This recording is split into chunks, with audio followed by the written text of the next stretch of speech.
Here's another rule that we can use when we don't have a right angle triangle.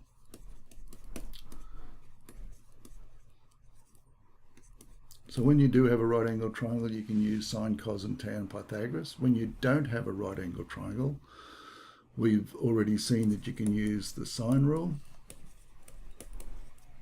and that was A over sine A equals B over sine B equals C over sine C.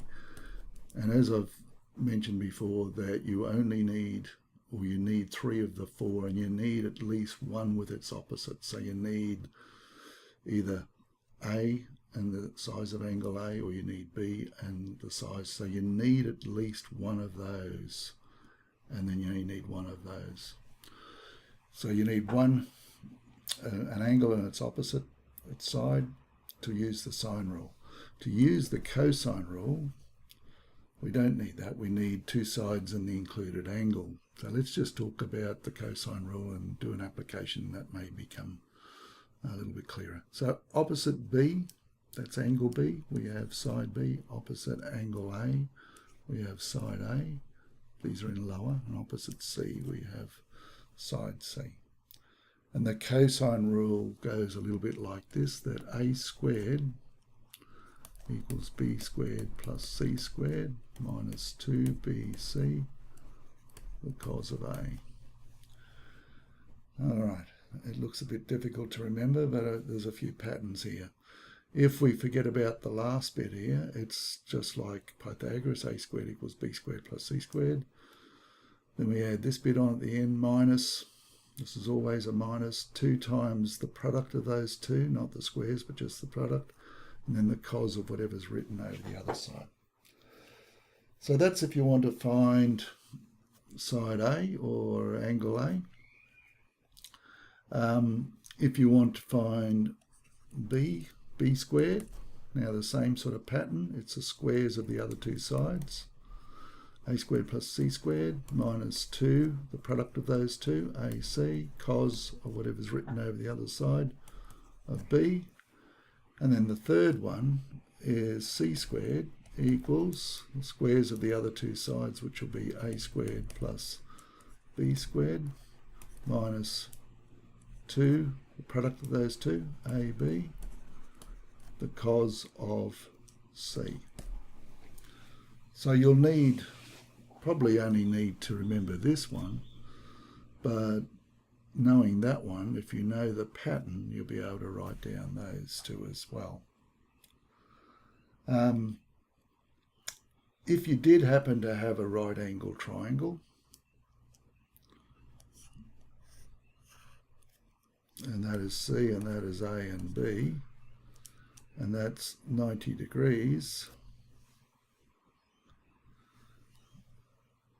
we would have this rule here, and if it's a right angle degrees, we've got cos of C. Now this is C, and the cos of C would be cos of 90, so you'd have C squared equals A squared plus B squared minus 2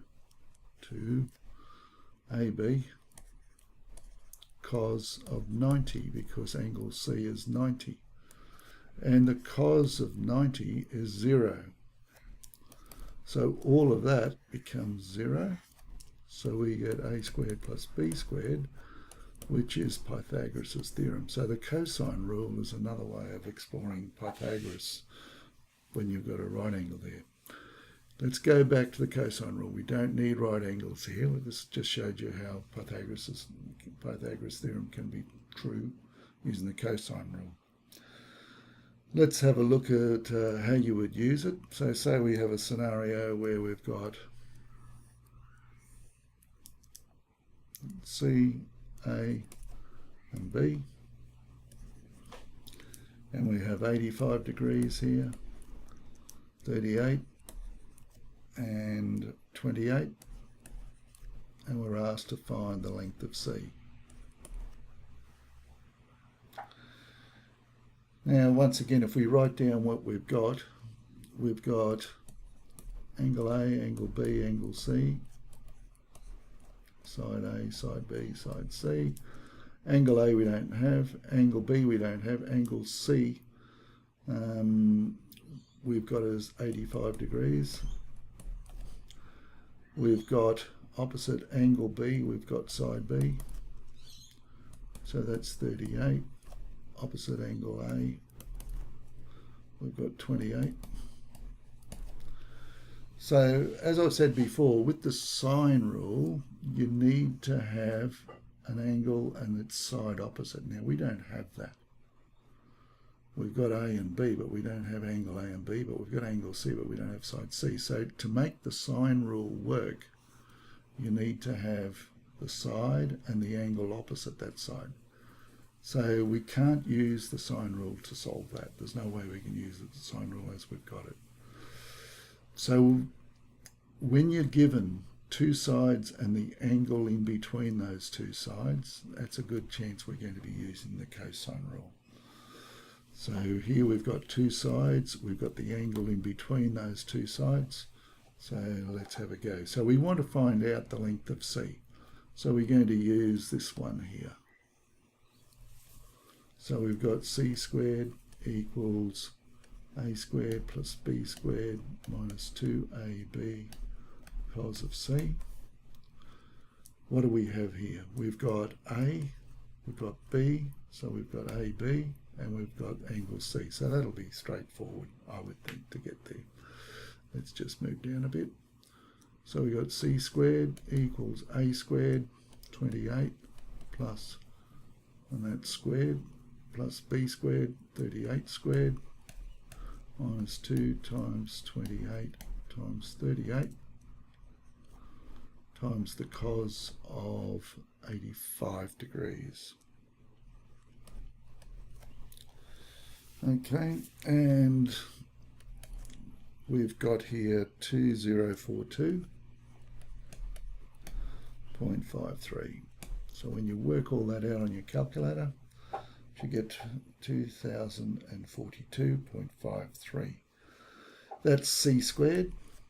To get C, we've got to find the square root of that. And we get 45.19. Okay. Looks as though these two angles are going to be, well, if this is the largest side, that should be the largest angle. This should be the next one, next biggest angle, and then that one will be the last angle. We're not asked for that. All we're asked to find is find the length of side C, which we've actually done here. So the cosine rule, once again, it is for non-right angle triangles. It helps us solve and find unknowns. The pattern will allow you to work out the other two scenarios. So this is if you're trying to find A, or the length of side A, or the size of angle A. This will allow you to work out the length of side B or the size of angle B, and the third one will be to do with C. All right, and I talked a little bit here about if you want to use the sine rule, you need to have the length of a side and the angle opposite. Well, we didn't have that here. All those were missing. So we had to have another rule, and that is the cosine rule.